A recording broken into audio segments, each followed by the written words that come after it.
Selamat pagi anak-anak. Bertemu lagi dengan saya, Ibu Arnisa Fitri. Baiklah, untuk pembelajaran kita pada pagi hari ini kita akan membahas tentang struktur dan kaidah kebahasaan teks prosedur. Selamat menyaksikan. Ya, materi kita pada hari ini ada dua. Yang pertama tentang struktur teks prosedur, dan yang kedua adalah kaidah kebahasaan teks prosedur. Yang pertama kita akan belajar dulu tentang struktur teks prosedur. Jadi, struktur teks prosedur itu ada tiga. Yang pertama, pernyataan umum. Yang kedua, tahapan-tahapan. Dan yang ketiga, penegasan ulang. Kita akan bahas secara rinci satu persatu. Yang pertama adalah pernyataan umum. Jadi, pernyataan umum itu merupakan pengantar tentang topik yang akan dijelaskan dalam teks prosedur.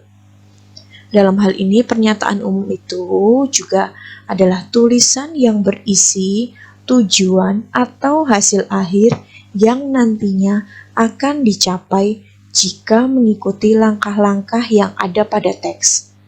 Nah, biasanya pada pernyataan umum itu penjelasannya dapat berupa judul, kemudian pengertian, jenis, fungsi, tujuan, dan sejenisnya. Bagian yang kedua adalah tahapan-tahapan.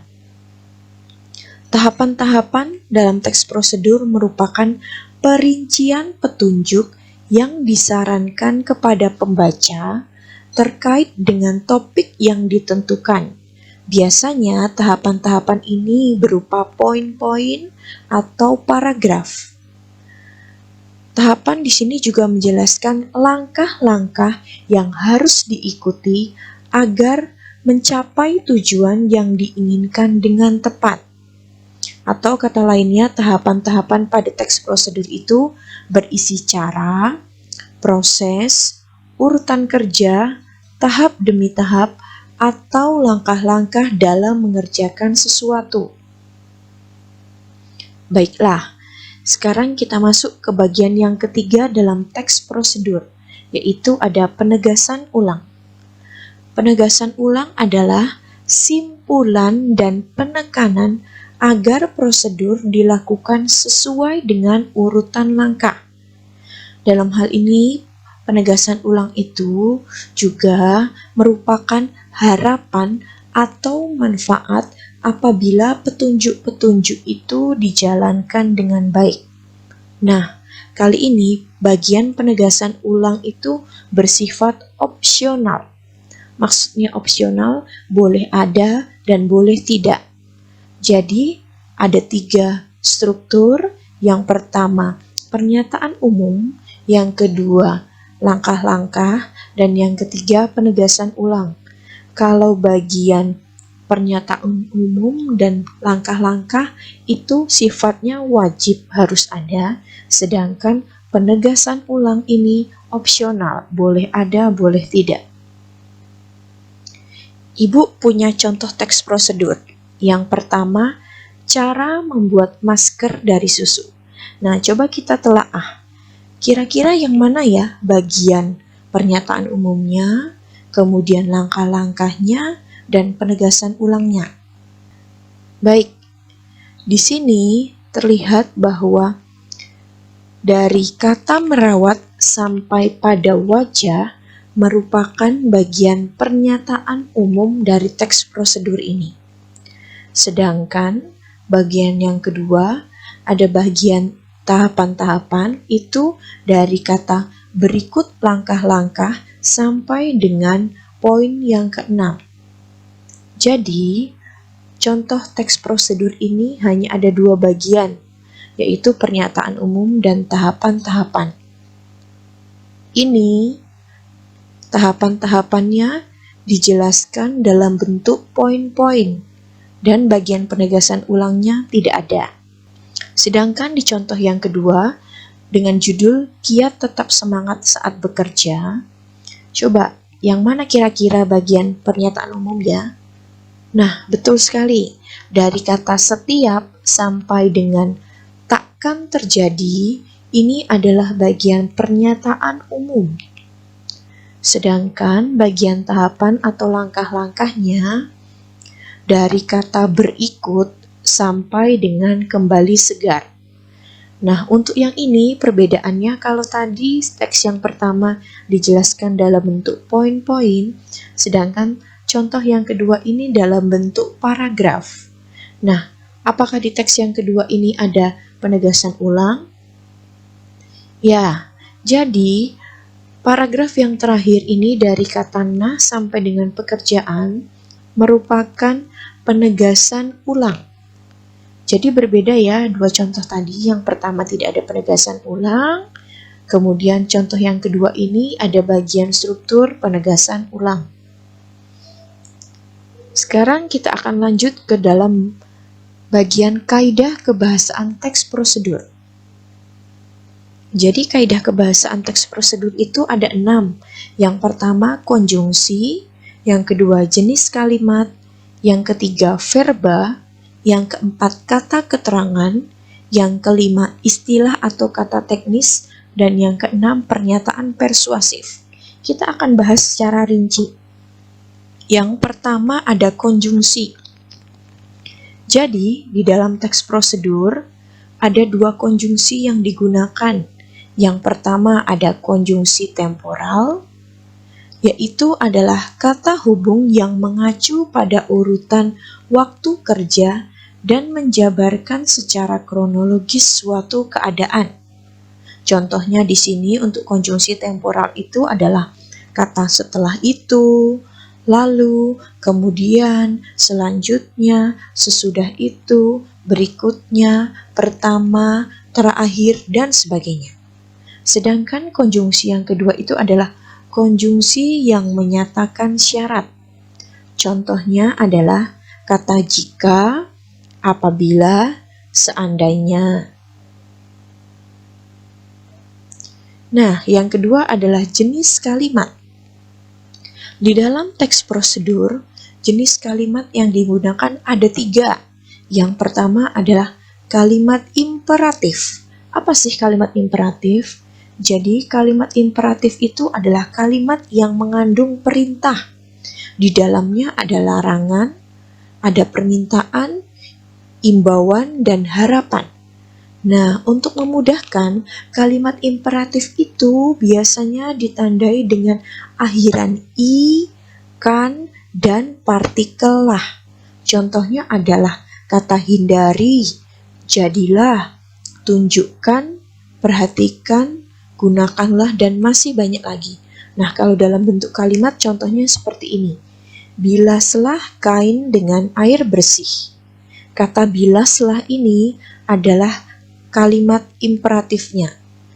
Dan contoh yang kedua, siapkan bumbu-bumbu seperti garam, kecap, dan kunyit. Katanya ini terlihat dari kata siapkan. Kalimat yang kedua adalah kalimat deklaratif. Kalimat deklaratif adalah kalimat yang berisi pernyataan, baik itu berita atau informasi. Biasanya kalimat deklaratif ini terdapat di bagian pernyataan umum. Kalimat deklaratif berfungsi untuk memberi informasi atau berita mengenai sesuatu. Nah, contohnya kalau di dalam teks prosedur, kalimat deklaratif ini yang pertama. Nasi goreng adalah makanan khas Indonesia berbahan nasi yang dicampur bumbu tertentu. Ini menginformasikan kepada kita tentang nasi goreng. Contoh kalimat yang kedua adalah bahasa tubuh sangat penting dalam penilaian wawancara. Ini adalah contoh kalimat deklaratif yang berisi pernyataan, memberikan informasi kepada kita. Jenis kalimat yang ketiga adalah kalimat interrogatif.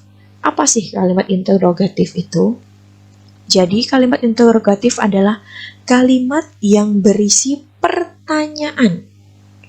Kalimat interrogatif itu dapat dibentuk dengan menambahkan kata tanya. Ada 5W1H dan partikel kah atau lah. Di sini kalimat interrogatif berfungsi untuk meminta informasi tentang sesuatu. Contohnya, tahukah Anda makanan tradisional khas Indonesia yang disukai masyarakat lokal dan mancanegara? Kalimat yang kedua contohnya, apakah sudah bisa dipahami? Ini adalah contoh kalimat interrogatif. Ini bertujuan untuk meminta informasi tentang sesuatu. Baiklah, kaidah yang ketiga ada verba. Verba itu adalah kata kerja. Dalam teks prosedur ada dua verba yang digunakan. Yang pertama adalah verba material, yaitu kata kerja yang mengacu pada tindakan fisik yang dapat dilihat secara nyata. Contohnya ada kata menggoreng, mengiris, mengaduk, mengangkat, menulis, dan sejenisnya. Contoh kalimatnya, kita perlu mengaduk bahan-bahan tadi sampai rata. Di sini verba materialnya adalah mengaduk. Contoh yang kedua, terakhir, Anda dapat mengambil paspor sesuai dengan jadwal yang telah ditentukan. Verba materialnya adalah kata mengambil. Yang kedua ada verba tingkah laku, yaitu kata kerja yang mengacu pada sikap yang dinyatakan dengan ungkapan verbal, yaitu bukan dengan tindakan fisik, berbeda dengan verba material tadi. Contohnya ada kata menyetujui, menolak, memahami, merasa, dan masih banyak lagi. Contoh kalimatnya, kita akan merasakan kelezatan dari bumbu-bumbu tersebut. Di sini, verba tingkah lakunya adalah kata merasakan. Sedangkan kalimat yang kedua, tunjukkan bahwa kita mampu mengenali diri kita sendiri dengan tepat.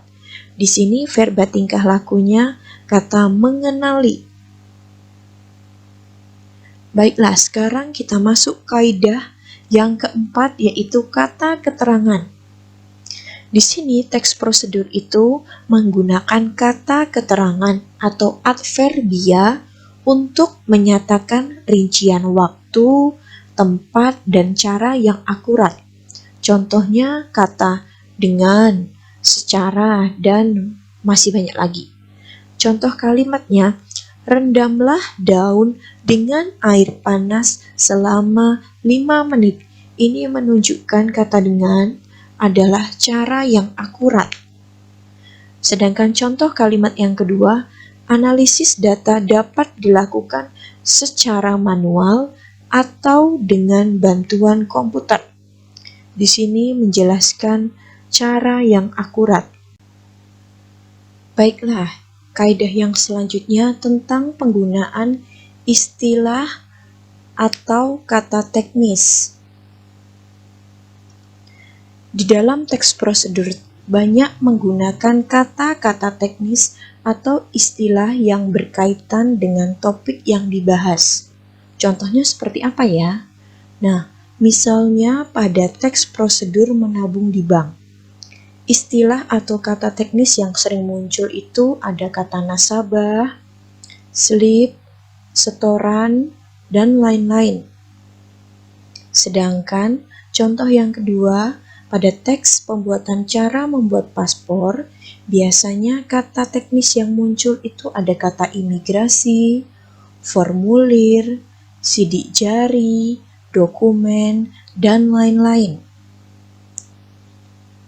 Kaidah yang selanjutnya adalah penggunaan pernyataan persuasif. Teks prosedur banyak menggunakan pernyataan persuasif. Di sini fungsinya untuk memengaruhi atau meyakinkan pembaca agar melakukan sesuai dengan prosedur yang ditulis. Contohnya, kalimat pernyataan persuasif itu, jika prosedur ini tidak dilakukan dengan baik, maka Anda tidak akan mendapatkan hasil maksimal. Contoh yang kedua, penggunaan bahasa yang baik juga menjadi keharusan.